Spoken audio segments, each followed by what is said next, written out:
not had a positive ID on the car, a positive ID on the child, a positive ID on Lester.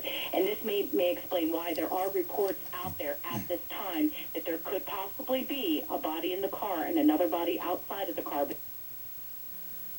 I'm Pat Lemon for Nancy Grace. Just a horrible, horrible, presumably an ending to the life of Asia Johnson. And we do have one last piece of breaking information from Ellie Jostad, our Nancy Grace producer. Ellie?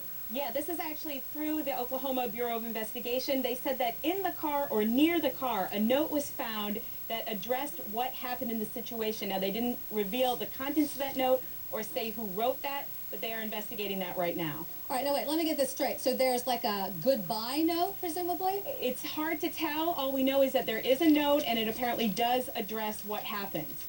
Wow. All right, you know, back to Asia just for a second, and perhaps Dr. McCary can answer this. The child required medication. Can you tell how this may have played into this whole sad scenario?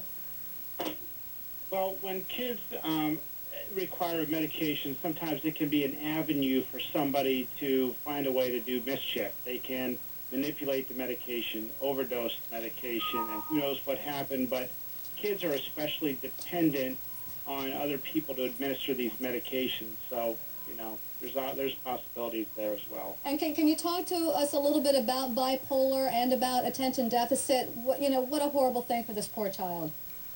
I don't recall that they said that the child was bipolar. I remember that the grandfather said that she has a hard time sleeping. That I recall, but I don't ever remember the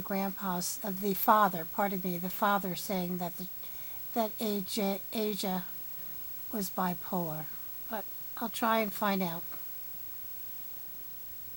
One of the most difficult things for a parent and a child to deal with, you know, they go through extreme depression and extreme phases of excitement where they really can't control themselves. They act like attention deficit disorder. They deal with both anxiety. But the most frightening thing is that there's a higher rate of suicide among people with bipolar. Oh, my goodness. And we can only hope that this child, whatever the case is, that there is some peace somehow for her. All right. I think now maybe what we're going to do is go back to Ellie. Ellie, I guess it's a done deal now if this is in fact Lester Hobbs and this is Asia. End of story. Well, the medical examiner is there right now. They're working to determine the identity of both of them. And as Jessica Brown said before, they're hoping to get fingerprints or dental records to confirm the IDs on those two bodies. And most likely, there's just no other scenario. Can you imagine? Well, like they said, they don't believe this is anybody but Lester Hobbs and little Asia Johnson. Okay, Ellie. Tonight, let's stop to remember Navy Petty Officer